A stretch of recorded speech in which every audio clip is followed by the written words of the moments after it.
Shalom, shalom, selamat pagi masyarakat iman yang dikasihi oleh Tuhan. Cita-cita Bapak Ibu, dulu kecil cita-citanya jadi apa? Kalau sekarang sih anak-anak sekarang cita-citanya jadi gamers, jadi YouTuber yang ngomong depan handphone dinonton jutaan. Kalau dulu mungkin kita pengen jadi polisi, tentara, pilot. Kemudian kita kecil tuh pernah membayangkan jadi cita-cita itu, menghayal ya kan. Aku jadi tentara, wah tembak-tembakan. Jadi pilot, tangannya direntangkan terus pura-pura terbang. Tapi setelah tumbuh dewasa ternyata menjadi dewasa, berkeluarga, bekerja, bahkan mungkin Bapak Ibu sekarang udah pensiun, ternyata dunia tidak seperti yang dibayangkan. Tetapi semuanya ada plus dan minusnya, semuanya ada hal yang mungkin mendukakan, tapi banyak juga kok hal yang menyukakan. Dan yang tidak boleh kita lupa di tengah-tengah perjuangan hidup kita, menghayati satu, nanti sampai hidup kita dipanggil, sampai di akhir kita harus menghayati sengsara, sosok yang paling penting di hidup kita, Tuhan kita. Ku ingin menghayati, kita pujikan bait pertama kedua Kidung Jemaat 158. Ku ingin menghayati, Kidung Jemaat 158 bait pertama kedua, ku ingin menghayati.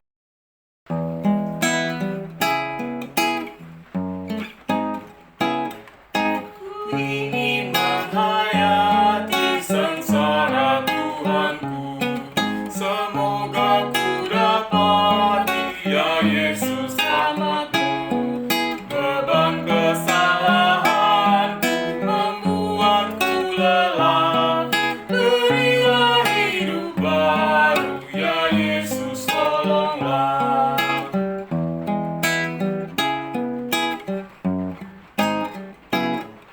Oh, ingat akan daku yang hilang tersesat, bertimbunlah dosaku yang menekan berat. Jalanmu ku lalaikan, hidupku bercela, Engkau penuh kebaikan, ya Yesus tolonglah. Mari kita berdoa. Selamat pagi Tuhan, kembali kami datang menghadap hadirat-Mu Tuhan di pagi yang indah ini. Terima kasih kalau semalam kami boleh beristirahat dengan baik, dan terima kasih Engkau bangunkan kami pada pagi hari ini. Saat ini Tuhan, sebelum kami memulai aktivitas kami mau datang duduk bersembah sujud di hadapan-Mu Tuhan. Kami mau mendengarkan firman-Mu Tuhan, merenungkannya, dan terlebih melakukannya. Ya Tuhan, tolong kami untuk mengerti setiap firman-Mu. Dan Tuhan, tolong kami untuk memberlakukan setiap firman-Mu dalam hidup kami. Hanya di dalam nama Tuhan Yesus, Juru Selamat kami sudah berdoa. Amin. Pembacaan firman pada hari ini diambil dari 2 Raja-Raja 9 ayat 30 sampai dengan 37. 2 Raja-Raja 9 ayat 30 sampai dengan 37. Sampailah Yehu ke Yisrael. Ketika Izebel mendengar itu, ia mencalak matanya, dihiasinyalah kepalanya, lalu ia menjenguk dari jendela. Pada waktu Yehu masuk pintu gerbang, berserulah Izebel, "Bagaimana? Selamatkah Zimri, pembunuh tuannya itu?" Yehu mengangkat kepalanya, melihat ke jendela, dan berkata, "Siapa yang di pihakku? Siapa?" Dan ketika 2-3 orang pegawai istana menjenguk kepadanya, ia berseru, "Jatuhkanlah dia!" Mereka menjatuhkan dia sehingga darahnya memercik ke dinding dan ke kuda. Mayatnya pun terinjak-injak.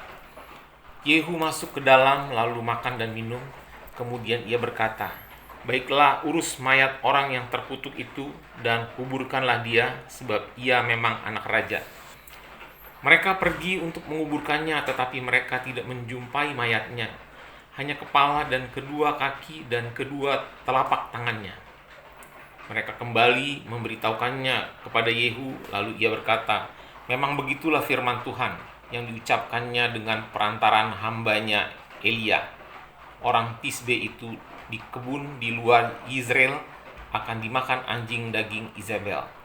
Maka mayat Izebel akan terhampar di kebun di luar Yizreel seperti pupuk di ladang, sehingga tidak ada orang yang dapat berkata, 'Ini Izebel.'" 98 itu terjadi banyak kontroversi dan konspirasi. Ada yang bilang pemerintah, Harto, gengnya Pak Soeharto. Ada yang bilang orang-orang yang tidak suka dengan Pak Harto. ada yang bilang banyak pihak, ada yang bilang Amerika, ada yang bilang Tiongkok, banyak. Tapi yang pasti pelakunya adalah provokator. Entah siapapun itu, dia di pihak siapa. Tapi provokator ini bisa berada di pihak mahasiswa, masyarakat yang menjarah, dan aparat yang menegakkan dan memakai persenjataan lengkap. Provokator ini adalah pekerjaan yang hampir di semua sejarah ada. Dengan provokator ini banyak bangsa hancur, baik dari dalam maupun dari luar komunitas kejadian dan peristiwanya. Nah, Bapak Ibu, provokator ini efeknya besar sekali. Itulah sebabnya kenapa Tuhan sangat tidak menyukai dengan provokator seperti Isabel. Isabel ini bukan hanya bicara, kita kan selalu bayangin Isabel tuh perempuan jahat banget, nget. Dia jahat sama nabi, jahat sama banyak orang, ya kan, tega sama orang yang miskin yang ada di sebelahnya, kebun anggur yang punya di sebelahnya, ya kan. Pokoknya jahat banget lah. Tapi sebenarnya kejahatannya dia itu sebenarnya kita nggak boleh hanya menghakimi secara umum, langsung spesifik ke kesalahannya apa, yaitu provokator. Dia memprovokasi suaminya, raja. Dia memprovokasi masyarakat, suku-suku di sekitar pemilik kebun anggur dan merajami orang yang punya kebun anggur. Dia memprovokasi banyak nabi Baal mengejar dan hendak membunuh Elia, bahkan sampai ke Elisa, bahkan sampai ke orang-orang di dalamnya pun di bacaan-bacaan yang ada di Alkitab maupun penelusuran arkeologis. Isabel ini provokator yang andal, mulutnya manis sekali, dan bisa manisnya bukan karena dia ratu yang manis, baik, manipulatif begitu, bukan. Tapi emang kata-katanya nggak baik, kasar, dan tapi orang mungkin takut mungkin ya. Jadi karena diintimidasi gitu. Dan Tuhan tidak suka orang yang mengintimidasi dan memprovokasi, orang-orang melakukan kejahatan yang sebenarnya bukan jadi kehendaknya. Yang merajam si punya kebun anggur kan bukan dari kerajaan, masyarakat sendiri yang diprovokasi sama ratunya. Termasuk suaminya juga sebenarnya raja yang punya potensi baik tapi jadi jahat gara-gara Isabel. Termasuk juga Elia jadi ketakutan, khawatiran, hampir melakukan kesalahan karena provokasi Isabel. Provokator itu adalah orang yang merasa dirinya cukup pintar untuk mengakali sebuah kejadian. Orang pintar pasti, provokator itu bukan orang biasa. Sebenarnya kalau dia bisa melakukan hal baik, dia bisa melakukan banyak hal besar. Tapi nggak usah jauh-jauh, provokator tuh nggak hal-hal yang besar-besar kayak kejadian bangsa, bukan.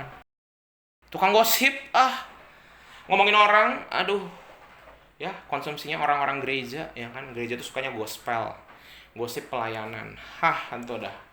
Nggak cuma ibu-ibu, bapak-bapak juga sama aja, ya.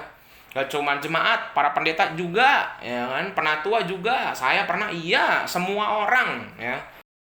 Memang sebenarnya gosip itu sebenarnya kan bagian dari interaksi sosial, tapi kalau kita nggak hati-hati dan akhirnya menyebarkan kabar buruk ke banyak orang, saya rasa kita nasibnya tidak akan beda jauh dengan Isabel.